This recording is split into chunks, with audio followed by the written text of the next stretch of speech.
are driving through the National Seashore today. Yes, we and are. It's beautiful. It is. Another beautiful day in Provincetown.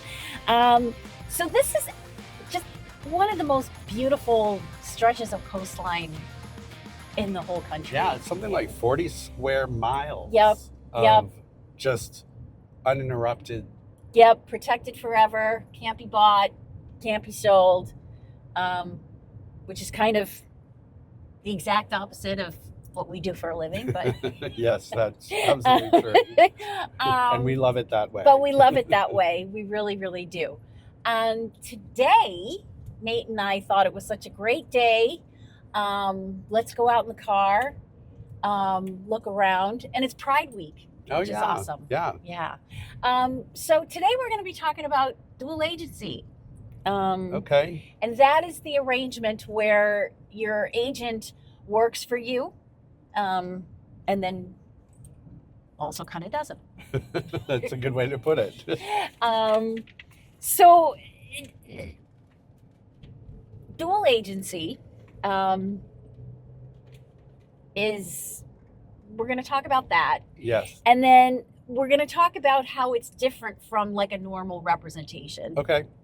And it's not allowed everywhere in all states. It is allowed here in Massachusetts, but you do have to have consent. Sure, I can start. So Okay. Dual agency, as Laura mentioned, is when one agent represents both sides of the transaction. Mm-hmm. And as you can imagine, if you would say, imagine one lawyer representing both the defendant and the plaintiff, that's probably not a great idea. Probably not. And so it's sort of dual agency was finally, it wasn't until like, I think the 90s or something where they were like buyers agents because became like a thing. Yeah. So the history was that in real estate, every agent worked for the seller. So you might have someone representing a property as a seller's agent, and then you might have someone working as an agent with a buyer, but not as their client. They'd be working with their buyer as a customer, and the agent would be considered legally a sub-agent of the seller. So everybody's only looking out for the interests of the seller. Right. And I think that they finally realized that buyers need some maybe they need their own person. Too. Yeah. And so they created buyer's agency, and it was, I know, heavily resisted in the early days by the industry because they felt like because they were probably like, they're taking money out of my pocket. Yeah, I'm sure. So okay. So dual agency is kind of like a leftover. Yeah, I think it is, because I think it's sort of like saying, we know we're taking away this sort of piece of business from you. We'll still let you do it though. And here's the conditions under which it's allowed. Right. Which is, and I think you have to disclose it. You have to disclose it, and both sides have to consent to it. And look at the fox. Oh, look, a fox. See, we really are in the National Seashore. Yeah, a beautiful fox too. Looks healthy. Yeah, he does look good. Yeah. So, do you think nowadays the situation arises when the listing agent also just happens to have a buyer client as in their pool of clients that they're representing, that is interested in the same piece of property? Yeah, I think that's right. I mean, there are still some agents who say they're having an open house, and a buyer comes through, and the buyer says, I really like this house, I want to make an offer. There are some agents who would offer to represent them. Yeah, because they're going to make more money. They're going to make both sides of this transaction. Yeah. And it may not be the best arrangement for either the seller or the buyer. So that can happen. But there are also situations where it can happen where it's okay. And I think they're few and far between, but I'll give you one. Okay. So I'm a seller's agent. I'm representing a property, a condo, say in P-Town. And I also have a buyer who I had been showing property to, say, a year ago.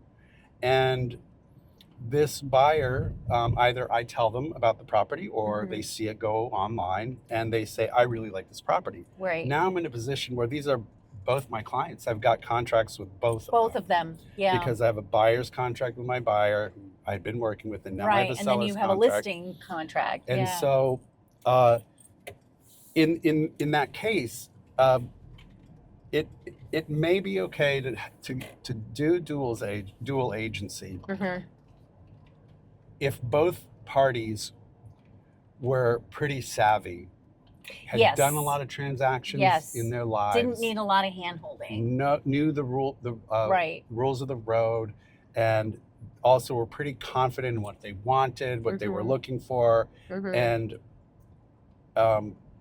they may be okay. But what that means then, though, if I'm entering now into dual agency, I have reduced responsibilities to both parties. Both parties. Yeah. In an agent client relationship, we have the duties of old CAR. It's an acronym. It stands for obedience, loyalty, disclosure, confidentiality, accountability of funds, and reasonable care. Yep. And so if I'm doing dual agency, as you can imagine, there's quite a number of those letters that I'm no longer able to do. Yeah. I can do accounting of funds and reasonable care, but I can't really do obedience to one or the other. Because they may be in conflict. So that change in the relationship, that fundamental change in the relationship, must be communicated clearly to both parties. And we have to have written consent from them. Yes. I mean, that is something we need to mention, is like, we can't, like, verbal consent is not sufficient. No. Right. It has to be in writing. Yes. There is another option in this situation, and that's the option of one of the two parties becoming an or the buyer, actually, not the seller. The buyer becoming an unrepresented buyer. Right. Oh, actually, that's not right. So if I've already got a relationship with that buyer, I can't unring that bell. Right. I already know a lot of things about both of these two people that's going to put me at odds. Right. So unless everybody's cool with dual agency, and it needs to be very cool, everything needs to be explained, and both parties should be like, I don't want to work with somebody else. I really just want you. I know you can't do everything you normally might do for me, but I'm comfortable with you. Right. And the other party is the same. I'm comfortable with you. I know you'll bring this together in a way that's going to work for us. We trust you, all of that. Otherwise, you may have to refer one or the other people to another agent. Who doesn't know anything about the two parties. Right. That's how it could be okay. Yeah. And then you want to talk about unrepresented buyer, what that is? Yes. Because that's sort of the other scenario where you can have two parties and only one agent. Right. An unrepresented buyer is someone that chooses not to hire an agent in the transaction, which when we have a listing agreement with a client, there is like a clause in there. If, we do, sell this property to somebody who chooses not to have a buyer's agent, then our commission would actually be just a little bit more, because we're actually doing the work for both agents, the buyers and the seller's agents, all of the, administrative work that's involved. But we're not representing that buyer at all. I mean, right. But it is, it's kind of it's kind of hard for a seller's agent when the buyer is not represented, because you do end up doing, you do end up doing a lot of that stuff, but you're still only representing your client, who is the seller. Mm-hmm. And if you're representing your seller and you've got a buyer who, again, one of the reasons you have a listing, maybe one of the reasons a buyer chooses to be unrepresented is because you've told them, I don't do dual agency. Mm-hmm. I can refer you out. And they Mm-hmm. said, no, I'm comfortable representing myself. Yep. And because they tend to know that maybe the seller will take a lower price for their property if they're not having to pay a full buyer's agent commission. Yeah. So they may want to use that as a way to see if they can get a better price. Yeah. And if they're experienced and they know what they're doing, then it can work. But what, I would say, like, I could imagine a scenario where I'm representing a seller and I have someone come say to my open house and they say, I want to make an offer. And they say, do you want me to refer you to another agent? They say, no, I want to be unrepresented. Or you can say you could be unrepresented. And then I said, you're comfortable with that? They say, yes. They have experience. They say, yes. And then you start doing this transaction with them. You start communicating with them about negotiation. Mm-hmm. And then you, as representing the seller, start to think, this buyer's making a mistake. Or they're making a bad choice. Yeah. Yet I can't really tell them that. And so yeah, I've got to just keep my sellers, interest their interest first. Yeah. And so a buyer could get themselves into trouble because I've got to make the seller my priority. So unless you really feel comfortable mm-hmm. representing yourself, you know what you're doing. Yeah. Yeah. So now, I know you, as a rule, do not do work in dual agency, but you have. With that parking space. I did. Which, is kind of funny. I know. It's a parking space. It's not real estate, but it is. Yes, absolutely. And in P-Town, it's a pretty valuable. It was. It sold for $90,000. $90,000. And this was a while ago. This was like it's like 7, 8 years ago. Yeah. So I wonder how much that parking spot would go for today. One sold maybe a couple of years ago for 2 or 3 for like $120,000 in the same parking lot. So wow. It's a good parking lot. It's actually our parking lot. It is our, yeah. Which is very central. But the point of that was I was representing the seller for just this parking space. Mm-hmm. And the buyers, they had an agent actually. And that when they went to their agent, the agent was like, it's just a parking space. We don't want to get involved in that. Just go directly. And, at the time I was newer and it was this idea of having an unrepresented buyer. Mm-hmm. It wasn't something that was. There weren't a lot of examples of that kind of relationship. Yeah. In the office at that time, because it was a different office.